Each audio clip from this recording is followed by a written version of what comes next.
Cuma ada memang keimanan yang didapatkan oleh manusia, tapi bukan dengan cara usaha dan upaya itu terjadi kepada anak-anak. Coba lihat, seperti diceritakan oleh Habib Ali Habsyi Syekhul Maulid.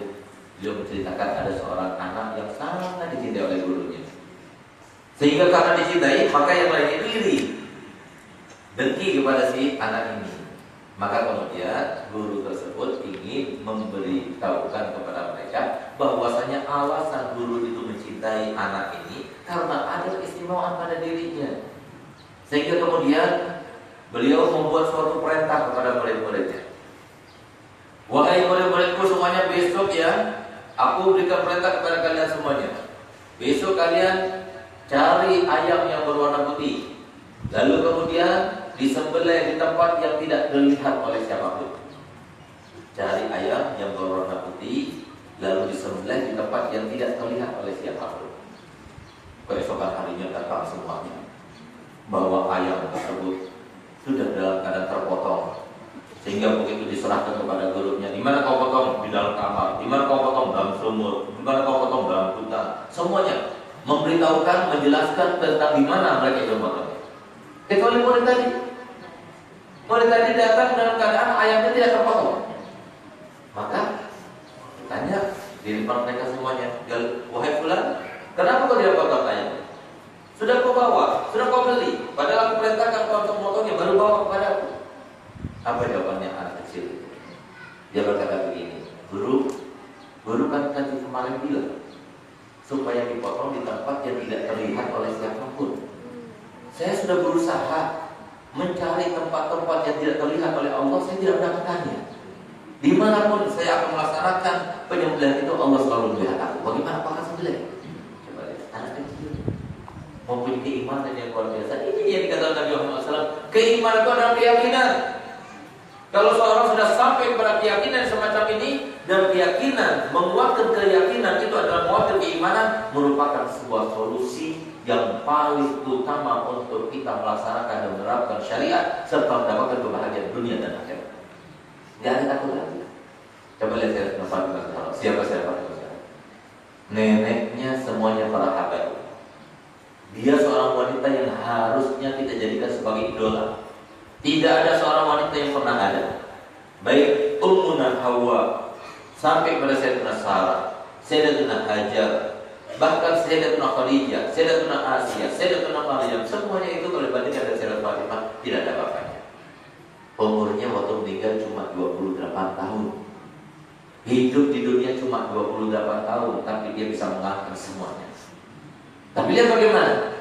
Kenapa beliau mulia? Karena di dalam dirinya itu ada darahnya Nabi Muhammad SAW. Di dalam dirinya itu ada dagingnya Nabi SAW. Di dalam dirinya itu ada keimanan seperti daripada diambil daripada Nabi kita Muhammad SAW. Sehingga lihat bagaimana beliau dari semenjak beliau belum menikah dengan Imam Ali karramallahu wajhah, maka siapa yang bantu Nabi Muhammad, yang mencucikan baju Nabi Muhammad, yang memasakkan untuk Nabi Muhammad? Siapa yang melawan orang-orang kafir ketika Nabi Muhammad disakiti, ketika Nabi Muhammad disiram, ketika Nabi Muhammad dilempari dengan kotoran dan sebagainya? Siapa yang menyelamatkan setelah saya bilang Khadijah? Siapa? Beliau yang menyelamatkan. Lihat bagaimana ketika Nabi kita Muhammad SAW menikahkan putrinya tersebut dengan Sayyidina Ali karramallahu wajhah, maka beliau itu tidak cukup 1 jam, tidak cukup 2 jam, bahkan dari semenjak zuhur dilaksanakan perkawinan itu sampai malam. Nabi SAW wirawiri, datang lagi ke kamarnya, doakan lagi, datang lagi bawa air, percikan lagi, datang lagi kemudian dipegang punggungnya, datang lagi terus begitu. Kenapa? Karena mendoakan ini yang akan mengeluarkan anak cucunya Nabi Muhammad SAW. Makanya terus didoakan. Kita lihat bagaimana hasil daripada cucu-cucunya itu Nabi. Makanya kita ini sebagai cucu itu malu.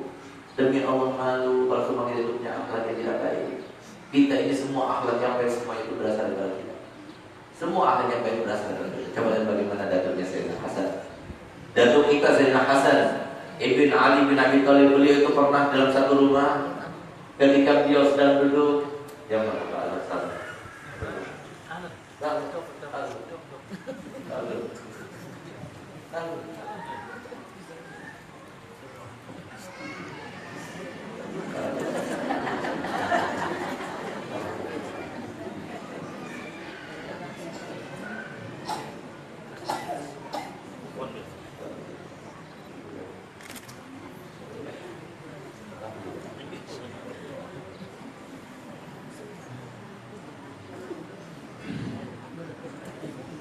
Suatu waktu, mari kita lihat bagaimana perjalanan daripada Sayyidatina Fatimah dan keluarga Sayyidatina Fatimah. Sayyidina Hasan, putra dan cucu kesayangan Nabi kita Muhammad SAW, yang kadang-kala kita itu memikir, kita merenungkan, ini keluarga Nabi, ini cucunya Nabi, yang setiap hari mulut beliau itu dicium oleh Nabi, mulutnya dicium, dahinya dicium, dipeluk oleh Nabi. Kenapa? Karena Nabi tahu. Bahkan Nabi SAW pernah berpesan kepada Sayyidatina Maimunah. Beliau ngasih botol yang berisi tanah. Beliau katakan kepada Maimunah, pegang kamu botol ini baik-baik. Nanti kalau botol itu sudah berubah menjadi darah, berarti putraku Husain ini sudah terpenggal kepala. Tahu Nabi Muhammad. Sehingga lihat bagaimana Muhammad diciumnya, dipeluknya, sampai kadang-kadang Nabi Muhammad itu lagi sujud. Kemudian datang Sayyidina Husain naik ke atas pundaknya, maka dilamakan sujudnya sampai keduanya itu turun sendiri, baru kemudian Nabi SAW meneruskan salat. Apa Nabi SAW tidak tahu kalau mereka itu bakal celaka, bakal dibunuh orang, bakal diracun orang? Tahu, Nabi Muhammad tahu. Tapi kenapa Nabi Muhammad tidak berdoa semacam ini? Karena itulah nasibnya. Di dunia ini harus kita semacam itu. Di dunia ini kita harus mendapatkan gangguan. Kalau kita tidak mendapatkan gangguan, kita tidak akan menjadi pahlawan. Pahlawan itu dia disebut sebagai seorang pahlawan kecuali setelah ada penjahatnya, setelah ada gangguannya. Kalau kita lepas daripada gangguan demi gangguan demi gangguan, jadilah dia pahlawan. Nah, itulah sifat daripada anak cucu Nabi Muhammad SAW. Subhanallah, Sayyidina Hasan bin Ali bin Thalib yang mendidik adalah ibunya sendiri. Beliau dalam keadaan di dalam rumahnya, di antara putra-putrinya, tiba-tiba datang orang yang menggedor pintunya, bukan mengetuk tapi menggedor pintunya. Maka kemudian sebelum dibuka sudah didorongnya pintunya, masuk ke dalam rumahnya, lalu kemudian mencaci maki habis Sayyidina Hasan di rumahnya, bukan di rumah orang itu, di rumahnya Sayyidina Hasan. Dicaci habis, itu anak cucunya sudah gak kuat. Dia mau balas, tapi apa lagi? Sementara Sayyidina Hasan meresponnya dengan senyum dan senyum. Sampai setelah selesai orang itu, kemudian beliau pergi. Maka anak cucunya komplain kepada saya, Sayyidina Hasan, kamu gak salah. Di rumahmu ini orang datang tidak diundang. Kemudian habis itu dia mencaci maki, menghina kamu habis-habisan. Kenapa kau diam saja dan hanya tersenyum menanggapinya? Apa jawaban beliau? Wahai putra putriku, wahai cucuku, tahukah kalian siapa ayahmu itu? Ayahmu itu adalah Hasan, putra siapa? Sayyidina Ali bin Abi Thalib. Putrinya siapa? Sayyidatina Fatimah Zahra. Cucunya siapa? Sayyidina Muhammad SAW. Demi Allah, aku tidak pernah mendapatkan pendidikan daripada mereka untuk menjawab seperti yang dilakukan oleh dia. Tidak ada hinaan, tidak ada hinaan dalam hatiku, tidak ada. Itulah sifat daripada keluarga Nabi. Jadi kadang kita malu. Saya pernah waktu pidato di Masjid Jami Bangil khutbah Jumat, banyak orang yang menangis, banyak orang yang begitu saya turun, mereka berteriak-teriak, Habib cucu Rasulullah. Kemudian dia itu mencium saya, memeluk saya dan sebagainya. Wallahi, saya merasa itu bukan sebuah pujian. Saya tidak senang gembira, tapi itu adalah sebuah pukulan kepada saya. Seperti yang dilakukan oleh Habib Bakar bin Abdullah itu, dia mengatakan, kalau ada orang yang mencium tanganku seakan-akan menempelin aku. Kalau ada orang yang mencium lututku seakan-akan dia mencungkal mataku. Itulah ajaran daripada keluarga Nabi kita Muhammad SAW. Sayyidatina Fatimah Zahra, seorang wanita yang terbaik, seorang wanita yang paling dicintai oleh Nabi kita Muhammad SAW. Seorang wanita satu-satunya yang jikalau kita melihat kepada Sayyidatina Fatimah persis seperti wajahnya ayahnya Nabi Muhammad SAW. Paling mirip sahabat-sahabat Nabi dengan Nabi adalah Sayyidina Hasan, lalu Sayyidina Fatimah, lalu Sayyidina Fadl bin Abbas, lalu Sayyidina Ja'far atau Ja'far bin Abi Thalib. Itu 4 sahabat yang paling mirip dengan Nabi Muhammad SAW. Kalau dilihat wajahnya Sayyidina Fatimah persis seperti Nabi Muhammad SAW. Dan Nabi kita Muhammad SAW dari saking cintanya kepada Sayyidina Fatimah, kalau mau pergi itu pasti rumah terakhir yang disinggahinya adalah rumahnya Sayyidina Fatimah. Kalau pertama kali datang dari bepergian, rumah pertama yang Singgahinya itu adalah rumahnya Sayyidah Fatimah radhiyallahu anha wa arda. Semoga kita termasuk yang dibangkitkan bersamanya. Nah, Sayyidah Fatimah ini termasuk orang beriman, bahkan idola bagi orang yang beriman. Coba lihat bagaimana apa yang dilakukannya. Sayyidah Fatimah itu tak punya harta banyak. Itu tangannya itu penuh dengan luka. Kenapa dia harus menunggu? Sayyidah Fatimah harus menunggu. Coba lihat cucu-cucu Nabi sekarang. Sayyidah Fatimah itu harus menunggu untuk membuat makanan bagi putranya, bagi suaminya. Putranya itu ada 6: Hasan, Husain, Muhsin, Zainab, Ruqayyah, Ummu Kulthum. Itu adalah putri-putri daripada Sayyidatina Fatimah Zahra. Suatu waktu pernah Nabi kita Muhammad SAW masuk ke rumah Sayyidah Fatimah dalam keadaan Sayyidina Husain menangis, sementara dia harus menunggu karena mereka harus makan. Taruh, udah itu nunggu, nanti nangis lagi, ambil lagi.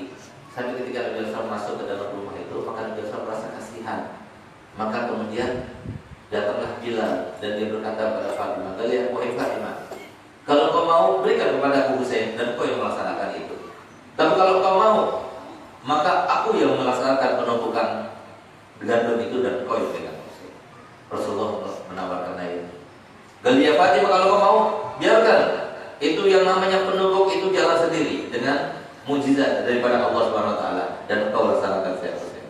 Apa kata saya Fatimah? Tidak ada suruh. Dengan aku menjaga ini, menjaga itu, melaksanakan ini, melaksanakan itu kan ada pahalanya. Ditawarkan dengan yang enak oleh Nabi kita Muhammad SAW, tapi dia tidak mau. Kenapa? Beriman. Dia tahu hidup ini sebentar lagi kita akan meninggal dunia. Sehingga apa? Kesempatan yang ada itu benar-benar dimaksimalkan oleh beliau. Sehingga lihat bagaimana beliau tidak mau salah dengan suaminya, tidak mau salah dengan anak-anaknya, tidak mau salah dengan keluarganya. Sehingga lihat apa yang dilakukan oleh beliau kalau seumpama terjadi sesuatu itu langsung berbalik pada Nabi kita Muhammad SAW. Berarti sekarang ini kalau terjadi sesuatu kita balik pada syariat, itu maksudnya. Itu yang pertama, beriman.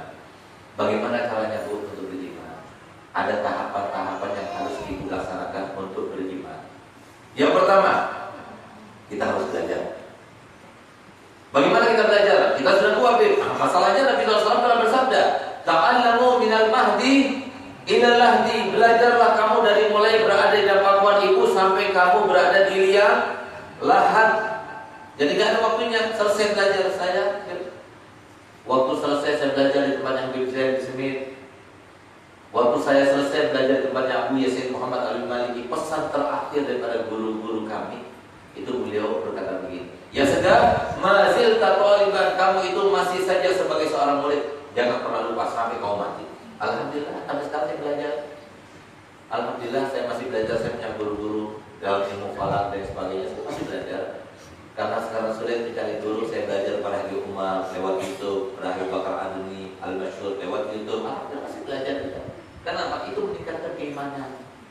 Kalau kita tidak menambah pelajaran, maka kadang-kadang kita dilupakan oleh setan. Kenapa? Jangan sampai kita katakan bahwasanya kita lebih pintar daripada setan. Setan lebih pintar daripada kita. Saya S3 Pak, Bu. Tapi setan itu S-nya sudah ribuan. Pasti lebih pintar dari kita. Bagaimana caranya dia itu akan menyerang kita? Bagaimana caranya dia itu akan membisiki kita? Sehingga kalau kita tidak belajar, bagaimana mungkin kita akan selamat darinya. Nah, itu yang pertama. Jadi ingat-ingat Bu, kalau kita mau beriman harus belajar dulu. Sama seperti saya pengen jadi tukang masak. Saya tidak pernah masak dan tidak bisa masak, walaupun Indomie saya tidak pernah masak. Nah, sehingga bisa bayangkan Bu, kalau semua ibu-ibu bilang sama saya, perintahkan saya, "Beb, tolong Beb, masakkan soto Banjar." Kira-kira bisa nggak saya? Nggak bakalan bisa, nggak pernah belajar. Itu soal perbandingan untuk kita semuanya. Jadi kalau hadir di tempat ini, tolong niatnya diperbaiki. Jangan cuma ikut-ikutan. Jangan pakai mengatakan nggak enak kalau hadir sama guru, nggak enak sama tetangga dan sebagainya. Cari bekal. Ini bekal untuk kita mendapatkan akhirat kita. Cari semua ilmu yang keluar daripada guru, yang termasuk alhamdulillah ilmu yang bermanfaat, itu semua bersumber daripada Nabi kita Muhammad SAW. Subhanaka la ilma lana illa ma 'allamtana. Semua yang didatangkan kepada seorang guru, kepada seorang alim ketika mengajar itu datangnya daripada Allah Taala. Jadi niat mau belajar. Itu yang pertama. Yang kedua apa? Teori kita sudah melaksanakan. Yang kedua harus praktek. Apa arti praktek? Mengamalkan dengan ilmu yang kita laksanakan. Jadi jangan cuma mengumpulkan, jangan cuma nulis. Apa yang kita dapatkan itu langsung kita praktek. praktekkan. Itu yang pertama. Yang kedua, kalau kita tidak mempraktekkan, maka kita tidak akan bisa melekatkan yang namanya ilmu yang telah kita serap tadi. Apalagi dengan kita mempraktekkan ilmu yang telah kita serap itu, maka ilmu itu akan menjadi cahaya. Maka kita akan terangkat derajatnya. Itu yang kedua. Yang ketiga, kita butuh profil untuk memotivasi kita mau praktekkan. Siapa memotivasi kita? Katanya Habib nggak boleh bohong. Katanya si guru itu, katanya kita nggak boleh berghibah. Katanya guru itu kita harus bangun malam. Katanya guru itu kita harus berkata jujur dan sebagainya. Profil kita siapa? Nah, sekarang harus hati-hati kita melihatnya. Sekarang sudah kita mau lihat orang-orang yang kita jadikan profil. Kenapa kata Nabi Muhammad SAW? Al-mar'u ala dini khalilih falyanzuril mar'u man yukhalil. Setiap orang itu agamanya tergantung kepada temannya, tergantung kepada teman bisnisnya, tergantung kepada teman mitra kerjanya, tergantung kepada teman duduknya, tergantung kepada teman pengajiannya. Kalau teman pengajiannya itu akhlaknya tidak baik, bakal seperti itu. Kalau teman pengajiannya itu ahli berumpi, bakal berumpi juga. Kalau teman baiknya itu orang yang cinta pada dunia, bakal cinta dunia juga. Itu sama seperti dikatakan Nabi Muhammad SAW. Lalu siapa yang akan jadikan profil? Yang mau jadikan idola, cari Pak. Syarifah-syarifah terutamanya, ada syarifah ini, mereka yang ustadzah-ustadzah, cari ibu-ibu guru, cari ustadzah-ustadzah, di mana-mana itu masih ada yang seperti itu. Saya punya ibu, bisa jadikan idola. Alhamdulillah saya bangga menjadi anak daripada ibu saya. Ibu saya alhamdulillah dari umur 11 tahun setiap 3 hari hatam Quran. Alhamdulillah. Jadi contoh buat kita semuanya. Dari umur 11 tahun itu Pak, Ibu, itu dari kalau sudah jam 2 malam itu bangun. Nggak ada ceritanya jam 2 malam nggak bangun, itu nggak ada. Dia bangun, sholat tahajud, itu baca Quran, selesai baca Qurannya jam 8 pagi. Setelah sholat jamaah baca wiridnya jam 8 pagi baru selesai. Kemudian baru dia masak untuk anak-anak pondok dulu yang masih masak untuk pondok itu ya ibu saya. Nggak pernah ngomongin orang, nggak pernah ngomongin dunia, tapi dunianya banyak. Alhamdulillah kita dibangun rumah oleh ibu saya. Padahal ibu saya kerjanya cuma dagang di pondok saja. Dia kirim dagangan saja, tapi alhamdulillah barokah. Ibu saya alhamdulillah 27 tahun kawin dengan ayah saya. Demi Allah saya bersumpah di sini di tempat yang mulia ini, selama saya ingat sampai dia meninggal dunia ayah saya nggak pernah bertengkar, nggak pernah marah-marahnya, sama sekali tidak pernah. Beda sama perempuan sekarang. Kenapa? Beliau sangat tahu orang beriman paham hidup di dunia ini itu apa. Hidup di dunia itu untuk menumpuk amal, untuk menambah amal kebaikan. Sampai sudah tua sekarang ini, ketika beliau kecelakaan bersama kita, satu mobil saya punya kakak Bibzen, dan subhanallah ada tabrak lutut, maka patah tangannya. Nah, mulai saat itulah menurun, kesehatannya itu menurun. Sekarang itu tidak seperti dulu lagi. Jadi sekitar 5 tahun yang lalu itu masih yang namanya Quran itu terus. Nah, sekarang sudah berkurang, menurun kesehatannya. Tapi mau nyenangkan orang itu luar biasa. Kalau ada mau pengantin orang nggak punya dibantu, mobilnya Alphard itu disuruh pakai, luar biasa. Kenapa? Orang beriman. Dia paham, dia nggak peduli orang mau bicarakan, dia nggak peduli. Ada orang yang jahat kepada dia, iri kepada dia. Kenapa? Karena dia itu menjadi orang besar. Pondok kami siswa-siswinya 7.500 dari mulai MI sampai pasca sarjana semuanya iri sama dia. Di mana-mana kalau dia masuk dihormati. Ya begitu hormat, menghormati diri siapa? Allah. Fa'inal izzata lillahi jami'an. Nggak bisa direkayasa, nggak bisa diiklan-iklankan, nggak bisa berapa banyak itu yang diiklan-iklankan seperti kemarin itu yang di DKI itu. Pakai uang, pakai sembako, nggak jadi juga. Alhamdulillah. Kenapa? Allah Ta'ala mau. Jadi Allah yang memberi itu Allah semuanya Allah. Cari depan Allah. Tinggal kita minta kepada Allah. Tinggal kita dekat kepada Allah Ta'ala. Maka semuanya kita akan mendapatkan kemuliaan itu. Coba lihat kemarin. Waktu haulan abang guru rahimahullah berapa yang kumpul? 1 juta orang lebih. Dan sudah memecahkan rekor muri. Kenapa? Haulan yang paling banyak yang dihadiri oleh masyarakat itu ada haulnya Abang Guru di Indonesia semuanya. Siapa Abang Guru? Siapa yang mulia beliau? Dia orang biasa, bahkan orang tuanya itu orang miskin, buka warung, orang biasa. Tapi kenapa bisa terangkat tinggi begitu? Karena orang beriman. Dia mendapatkan yang namanya kemuliaan itu dengan melalui ilmu yang dipelajari. Ini ilmu yang sekarang kita pelajari. ilmu yang membuat kita bertakwa kepada Allah, ilmu membuat kita takut kepada Allah. Seperti saya, ibu, alhamdulillah saya bangga dari ibu saya. Waktu kami itu pernah pertama kali pergi ke Aden, ke kota Aden. Pertama kali gak ada yang taruh kita, pertama kali. Akhirnya kami masuk ke sana, tiba-tiba ada yang nyiapkan hotel. Maka kami takut. Selama 3 hari kami di situ. Setelah kami pulang, memang mau bayar. Tapi ternyata si pihak hotel dan restoran mana sudah dibayar. Kaget kami siapa yang bayar? Kita nggak punya kenalan di sini. Siapa yang bayar pulang? Kita cari untuk berterima kasih dan tidak. Akhirnya, kenapa kamu bayar? Apa jawaban dia? Saya bermimpi Habib Abu Bakar ada ini. Dan dia berkata, akan datang sebentar lagi tamu dari Indonesia, dia tamuku. Maka semuanya itu dalam biayaku semuanya. Itu udah. Saya bermimpi Habib Abu Bakar Aden. Dia bilang kepada saya, Habib Abu Bakar Aden yang terkenal, dia ketika masuk kota Aden itu, kemudian masyarakat Aden tidak menerima beliau kecuali kalau menampakkan karomahnya. Maka dia angkat tangannya, ya sama ambil laban, wayangit turunkanlah hujan susu. Seantero kota Aden itu turun hujan susu. Ini beliau yang makamnya itu di kota Aden itu, yang meninggalnya sampai sekarang kira-kira 500 tahun lebih, 5 abad yang lalu. Ini beliau, saya pikirkan dalam tidur saya dan dikatakan sampaikan kepada ibumu, sampaikan salamku kepadanya. Dan kalau dia itu ingin mendapatkan hajat terkabul, maka suruh baca Fatihah kepada aku, insya Allah semua hajat terkabul. Siapa muliakan? Siapa muliakan semacam ini sampai beliau itu datang? Beliau sendiri juga yang datang kepada saya dan dia berkata, sesungguhnya rahasianya pondok, selnya pondok ini semua ada di tangan ibu. Coba alhamdulillah. Kenapa? Kesalehannya.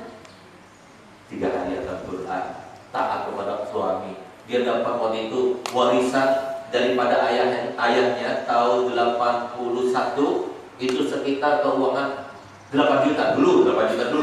Waktu itu masih dolar itu $1 itu 200.000 atau 140.000 waktu itu. Berapa kira-kira sekarang? 8 juta semua diberikan kepada saya ayah untuk pondok. Jadi utangnya pondok untuk sama ibu saya itu sampai miliaran rupiah sampai sekarang belum terbayarkan. Jadi pantas kalau Allah mengangkat. Oleh karenanya idola. Cari idola. Kalau tidak ada idola, maka kita itu tidak akan tergerak, termotivasi untuk berbuat. Sebagaimana beliau telah mendapatkan karomah yang semacam ini, apakah kita berkata bahwa saja mungkin kita akan mendapatkan? Bisa. Saya Masrur ada. Saya Masrur melihat Nabi Rasulullah Qadatan sering di Rasulullah SAW melihat langsung, bukan dalam tidur. Iya. Coba, ini kan jadi idola buat kita semuanya. Beliau pernah waktu datang ke rumah kami di Baghdad sana untuk mengobati saya punya kakak pada waktu itu, dan alhamdulillah kita mendapatkan kemuliaannya. Pertama kali saya melihat seorang wanita yang luar biasa pada waktu itu adalah saya Muhammad. Beliau setelah pulang 3 hari 3 malam itu yang namanya kamarnya itu bau garu. Coba lihat, nggak bisa bahasa Arab, sama sekali nggak bisa bahasa Arab. Tapi kalau sudah datang halnya ngomong bahasa Arab, kita heran juga. Kalau tapi lihat apakah dapatnya semacam itu mimpi tidur terus gitu. Tanya kepada istri ini, tanya kepada suaminya, tanya kepada anaknya, apa yang lakukannya? Zikir terus, dalail itu setiap hari terus dihatamkan. Dekat kepada Nabi Muhammad SAW, beriman kepada Allah Taala, jadilah orang yang mulia. Kalau yang semacam inilah kemuliaan yang sesungguhnya yang harusnya kita cari, bukan kemuliaan terus suami jaga dia terus, jangan sampai dia kawin lagi. Ngapain jadi sesuatu yang tidak ada artinya? Cari sesuatu di tangan Allah. Kalau sudah dekat kepada Allah Taala, apa yang mungkin? Kita dia bilang, tanpa meminta pun Allah Taala akan memberikan. Ini tidak dibikin takut. Dibikin takut, ketakutan terus. Karena apa? Kita tahu ketakutan itu adalah musuhnya orang beriman. Jadi jangan lagi Pak, jangan cintai suami. Rugi cinta suami, rugi cinta anak-anak. Anak-anak, suami, harta benda semua di tangan. Di dalam hati tidak ada lain kecuali Allah dan Rasulnya. Kenapa? Anak-anak kalau kita meninggal, siapa di antara mereka yang bersudi untuk tinggal bersama kita? Nggak ada. Bahkan siapapun yang kita cintai, siapapun kita muliakan, belum tentu dia itu nangisnya sampai 3 hari. Kita meninggal, nangis kan? Nangis semuanya. Nanti kita lihat, kalau kita meninggal tuh keluarga menangis kan? Kita melihat, kita merasa, tapi nangisnya sekali. Hari kedua sudah nggak ada lagi keluar. Apalagi hari ketiga, apalagi suaminya udah mikir-mikir sudah yang mana yang jadi gantinya. Rugi kita, rugi demi Allah, rugi. Makanya orang yang beruntung, orang yang tidak rugi itu adalah orang yang beriman yang pertama.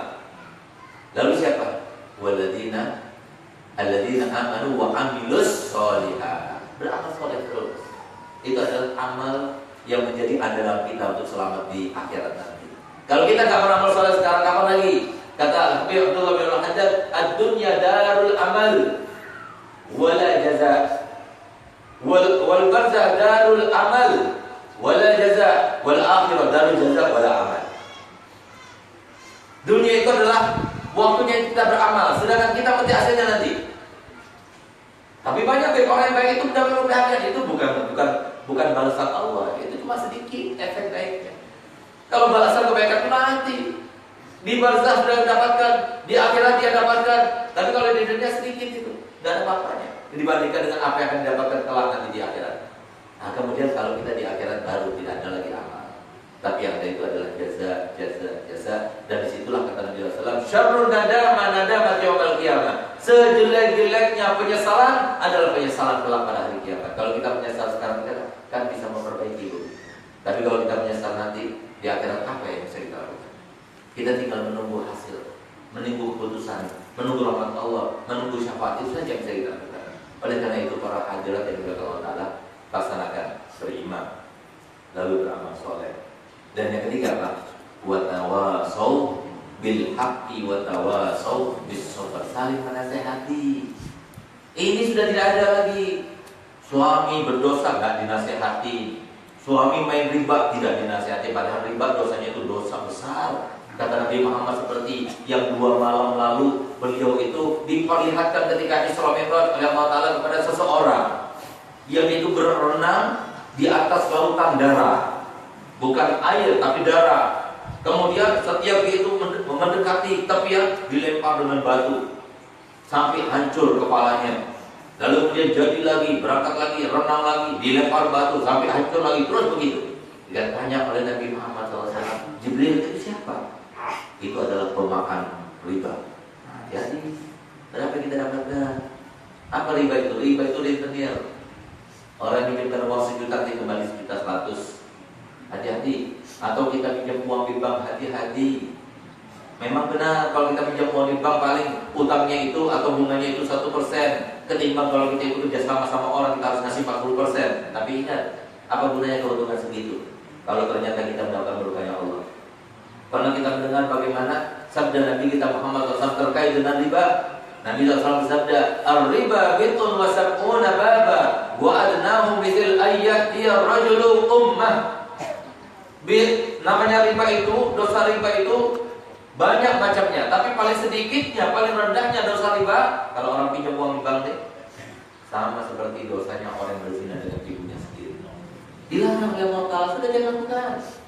Kalau sudah terlanjur bagaimana? Jual asetnya, tutupi cepat supaya kita tidak menumpuk dosa. Kapan lagi kita akan menutupi dosa itu? Kapan lagi kita akan menumpuk kebaikan itu? Sebelum datang kematian, yang kita itu telah semua sadar dan meyakini bahwasanya nyawa yang ada di dalam diri kita itu adalah ada masanya, nanti bakal habis. Masalahnya kita itu telah mengontrak nyawa itu tapi nggak pakai bayar. Namanya kontrak nggak pakai bayar, kalau diambil sama pemiliknya ya nggak sampai bilang-bilang. Kapan mau maka harus kita keluar. Itu terjadi, itu terlaksana. Hanya kalau kita bayar, kita nyewa rumah, kita nyewa ruko, kita nyewa toko. Nah itu kan karena bayar ada waktunya 2 tahun, 3 tahun, 5 tahun. Tapi kalau nyawa kita nggak bayar. Sehingga kapanpun kita tarik. Kemarin tuh ada menteri sosial kita, Menteri Khofifah, itu mengadakan haulan ayahnya. Diundanglah seorang ustaz untuk jadi guru. Ketika dia itu membaca Quran, meninggal. Waktu baca Quran meninggal dunia masih begini, masih beruntung. Alhamdulillah meninggal dengan husnul khotimah. Tapi bagaimana kita meninggalnya nanti? Apakah nggak mungkin waktu kita meninggal lagi lihat sinetron meninggal? Apakah nggak mungkin waktu kita lagi merumpiin orang meninggal? Apakah nggak mungkin waktu kita marah-marah sama suami yang dikatakan oleh Nabi Muhammad ketika datang di dalam Isra Mi'raj dilihat ke neraka ada 1 orang perempuan? Semoga ibu-ibu nggak bernasib seperti itu. Apa yang terjadi? Mulutnya digantung. Sudah itu dimasukkan api, jangan dituangkan api jadi gantung gitu, dituangkan minyak yang sangat panas begitu dituangkan itu langsung dari mulai bibirnya itu sampai ke bawah itu tinggal tulangnya saja. Ditanya oleh Nabi, siapa itu Jibril? Itu adalah orang yang melukai hati suaminya dengan ucapannya.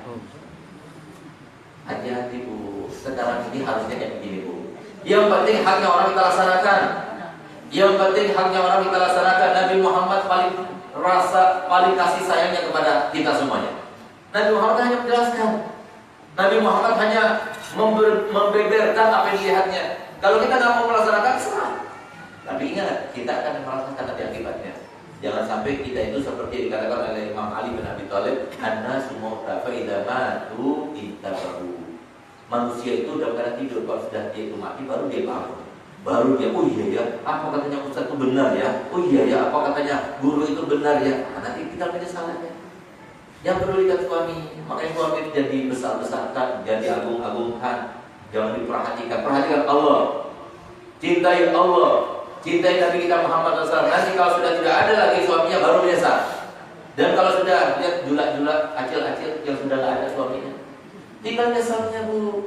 Gimana ibu-ibu? Mau cari pahala bagaimana? Mau haji, mau umrah, nggak ada apa-apanya. Kalau kita itu takut pada suami, nggak ada apa-apanya. Bahkan Nabi Muhammad telah bersabda, kalau seumpama ada seorang wanita 40 hari lamanya, siang berpuasa, malam sholat malam semalaman suntuk, lalu sekali saja bikin galau suami, bikin susah suaminya dengan kata-kata ataupun tindakannya, maka Allah akan menghapuskan seluruh pahala. Oleh karenanya saya katakan, dan Imam Ghazali berkata bahwasanya tren naik turunnya yang namanya pahala yang didapatkan oleh para wanita itu luar biasa, cepat naiknya tapi cepat turunnya. Ibu-ibu itu Bu, kalau sudah malam Jumat sama malam Senin itu cepat ke atas. Tapi begitu hari Jumat sama Seninnya ke bawah lagi. Kenapa demikian? Siapa yang bisa menandingi? Ketika Nabi SAW bersabda bahwasanya ada seorang wanita datang kepada Nabi kita Muhammad SAW, lalu dia berkata, ya Rasulullah, saya adalah utusan daripada semua wanita yang ada di kota Madinah. Mereka mengutusku ya Rasul. Lalu baik, saya terima sebagai delegasi daripada umatku yang perempuan. Apa yang kau inginkan? Kata Rasulullah, kami ini iri pada suami. Suami itu bisa kerja, dapat uang, bisa sedekah kapan saja. Suami itu bisa jihad, bisa bila pulang. Kalau pulang dalam keadaan selamat, dia dapat pahala yang besar. Kalau pulang dalam keadaan mati, maka dia mati dalam keadaan syahid. Dia punya uang, bisa kapan saja haji dan umroh, pahalanya besar-besar. Sementara kami perempuan, kami harus jaga rumah, kami harus jaga anak-anak. Apakah kami juga ikut andil dalam mendapatkan pahalanya suami? Heran Nabi mendengarkan pertanyaannya semacam ini. Sehingga beliau menoleh kepada Abu Bakar Siddiq, ya Abu Bakar, pernahkah kamu mendengarkan pertanyaan semacam ini? Kau tidak Rasulullah, bahkan menyerang kamu tidak. Tersabar Nabi SAW, senyum gembira. Beliau katakan, wahai siapa namanya itu? Binti Yazid, Asma binti Yazid. Wahai Asma, aku jadikan kau adalah utusanku kepada seluruh umat. Kasih tahu kepada mereka bahwasanya jikalau suamimu merasa ridho kepada kamu, itu lebih baik daripada haji yang mabrur, lebih baik daripada jihad fisabilillah, lebih baik daripada sedekah sebanyak-banyaknya. Sayangnya Pak Bu, Nabi SAW mengakhiri hadisnya dengan kata bahwa wali lebih namanya Pak. Sedikit yang katanya bisa merasakan. Mau jadi yang sedikit apa yang banyak? Paling tidak ngomong Pak Bu, untuk supaya setannya itu kecewa kepada kita. Mau jadi yang sedikit apa yang banyak? Sedikit apa banyak? Nah, jangan cuma ngomong. Nanti kalau sudah suaminya meninggal baru kita itu akan merasa. Karena sekarang ini mohon maaf, barusan ada sebuah penelitian yang dibuat sebuah penelitian tentang seberapa banyak seorang suami itu mendoakan istrinya biar cepat mati. Aneh kan? Aneh, tapi ada. Silahkan di-googling. Ternyata Bu, jahatnya suami itu dia mendoakan suami yang mendoakan istrinya biar cepat mati itu 80%. Tapi jangan sodok kepada suami, kesian dia. Jangan sodok. Nah, kenapa demikian? Ya karena ulahnya. Tapi lihat bagaimana seorang istri yang solihah. Kalau kita mau ikat suami itu tidak pakai repot-repot Bu. Gak usah datang ke dukun-dukun, gak usah pakai mahabbah, gak usah minta kepada guru atau mau di gimana cara mengikat suami, gak perlu. Tapi coba dengan akhlakul karimah. Lihat bagaimana Sayyidatuna Khadijah radhiyallahu anha mengingat akhlaknya yang luar biasa kepada Nabi kita Muhammad SAW sampai Nabi SAW tidak mampu untuk berbuat apapun. Dapat kebaikan untuk teman-teman Sayyidatuna Khadijah, dapat kambing sembelih untuk teman-teman Sayyidatuna Khadijah. Selalu ingat. Bahkan ketika masuk ke kota Makkah pertama kali setelah peperangan Fathu Makkah, maka rumah-rumah sahabat yang masih layak untuk ditinggali disodorkan kepada Nabi Muhammad untuk ditinggali. Nabi Muhammad menolak. Nabi Muhammad lebih memilih untuk membuat kemah di samping makamnya Sayyidatuna Khadijah. Kenapa? Ingin bernostalgia dengan Sayyidatuna Khadijah, mengikat hatinya. Sayyidatuna Aisyah yang begitu cintainya, yang sampai mendapatkan julukan Habibatul Mustafa, itu pernah suatu waktu Nabi SAW karena sering menyebutkan Khadijah, maka kemudian Sayyidatuna Aisyah berkata begini, "Ya Rasulullah, kenapa kau sebut-sebut terus Khadijah? Padahal kau sudah digantikan dengan seorang wanita yang masih muda, perawan lagi, pintar, cantik." Apa jawaban Nabi Muhammad? Demi Allah, dalam keadaan marah Nabi SAW. Demi Allah, ma abdalanillahu khairan minha. Sampai sekarang belum Allah gantikan dengan perempuan sebaik dia. Ketika semua orang, semua istriku tidak bisa memberikan anak, dia memberikan. Ketika semua istriku tidak memberikan harta, dia memberikan seluruh hartanya untukku. Ketika pada waktu itu manusia dalam keadaan tidak beriman kepada aku, dia yang pertama iman kepada aku. Saya tidak mungkin bisa dilupakan oleh Nabi kita Muhammad SAW. Jadi semacam itu. Ayo siap-siap untuk kita menghadapi kematian. Jangan pedulikan suami. Biarkan suami begini begitu, biarkan yang penting saya. Saya akan tunduk kepada Rasulullah. Saya akan tunduk kepada syariat. Sementara suami enggak seperti itu, dia terserah. Dia sendiri yang bertanggung jawab, bukan kita. Yang penting qu anfusakum wa ahlikum nar. Yang pertama jaga diri kita sendiri. Nah itulah, semoga kita semuanya termasuk yang diselamatkan daripada fitnah akhir zaman. Semoga diri kita dibentengi daripada godaan hawa nafsu dan bisikan setan. Semoga kita semua diberikan hidayah, taufik dan inayah untuk kita bisa menjalankan semua ajarannya Nabi Muhammad SAW. Semoga kita semuanya termasuk yang bisa mengidolakan Sayyidatuna Khadijah dan Sayyidatuna Fatimah Zahra. Semoga yang ada semuanya termasuk yang nantinya akan melewati sirat bersama rombongan Sayyidatuna Fatimah Zahra. Yang dikatakan oleh Nabi SAW ketika Sayyidatuna Fatimah Zahra akan melewati sirat, ada seruan yang berseru yang didengarkan oleh seluruh manusia, "Pejamkan mata kalian, karena sebentar lagi Fatimah dengan rombongannya akan melewati sirat." Ya Allah, jadikanlah mereka semuanya Allah. Jadikanlah kami semuanya ya Allah termasuk yang melewati sirat bersama Sayyidatuna Fatimah Zahra. Ya Allah, jadikanlah kami termasuk yang yakin, yang beriman bahwasanya yang namanya kehidupan dunia itu adalah ladang dan ajang untuk ujiannya, ajang untuk cobaannya. Ya Allah, jadikanlah kami termasuk yang sukses melewatinya ya Allah. Ya Allah, jadikanlah kami semua ya Allah termasuk yang dicintai oleh Nabi Muhammad SAW. Ya Allah, jadikanlah kami semua ya Allah termasuk yang menghidupkan akhlaknya Nabi Muhammad dalam diri kita ya Allah. Mudahkan kami untuk melaksanakan ibadah, mudahkan kami untuk melaksanakan tahajud, mudahkan kami untuk berzikir, mudahkan kami untuk menghadiri majlis taklim, mudahkan kami untuk mencintai para ulama, mudahkan kami untuk mencintai para habaib, sehingga kami nanti dibangkitkan bersama mereka ya Allah. Ya Allah, mudahkanlah kami untuk mendapatkan rezeki kami, sehingga kami tidak selalu terjerumus ke dalam dosa demi dosa, memikirkan seseorang yang mendapatkan harta lebih banyak daripada kami ya Allah. Ya Allah, berikanlah kami keberkahan dalam harta kami, berikanlah kami keberkahan dalam umur kami, berikanlah kami keberkahan dalam keluarga kami, sehingga kami semua termasuk yang bahagia di dunia, di alam kuburnya, di alam mahsyarnya, sampai berada dalam surga bertetangga bersama Nabi Muhammad SAW. Rabbana atina fid dunya hasanah wa fil akhirati hasanah wa qina adzabannar. Wa sallallahu ala sayyidina Muhammadin wa ala alihi wasallam. Alhamdulillahirabbil alamin. Kurang lebihnya saya mohon maaf. Wabillahi taufiq wal hidayah. Wassalamualaikum warahmatullahi wabarakatuh. Salli wa sallim ya salam ya salam ala nabi khairil anam wal ali wa ashabil kiram mahammahush taqul liman Salli wa sallim ya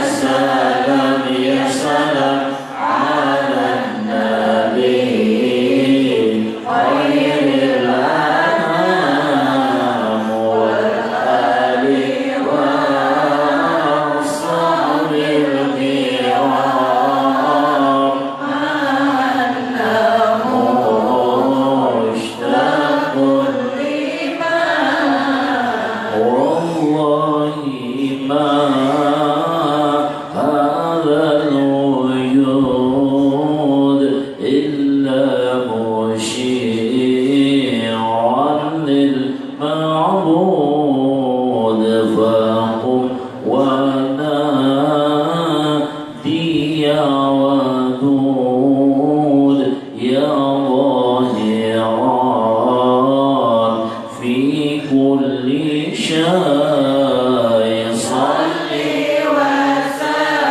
وسلم يا سلام يا سلام على النبي خير الأنام والآل والصحب الكرام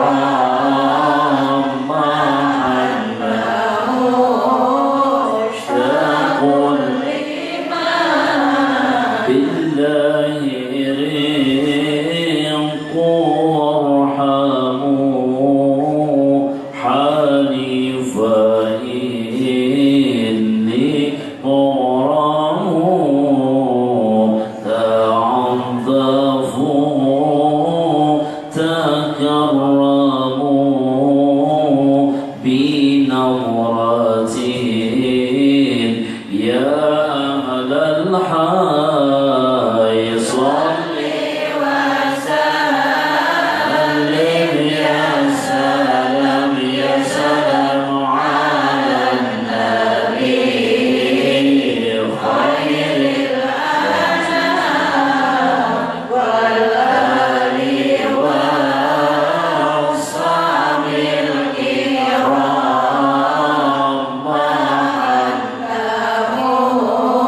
مشتاق يا آل بيت المصطفى عبيدكم يرجو الوفاء يا سادتي هذا الجفاء عورة قلب المغنى صل وسلم يا سلام يا سلام على النبي خير الأنام والآل والصحب الكرام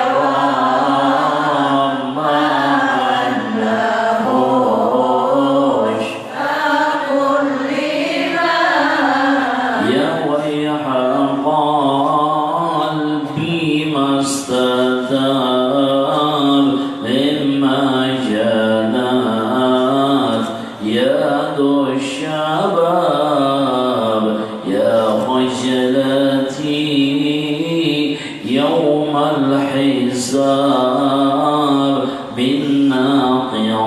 بالناقضين يحصي على صل وسلم يا سلام يا سلام على النبي خير الأنام والآل والصحب الكرام مشتاق اللهم صل وسلم وبارك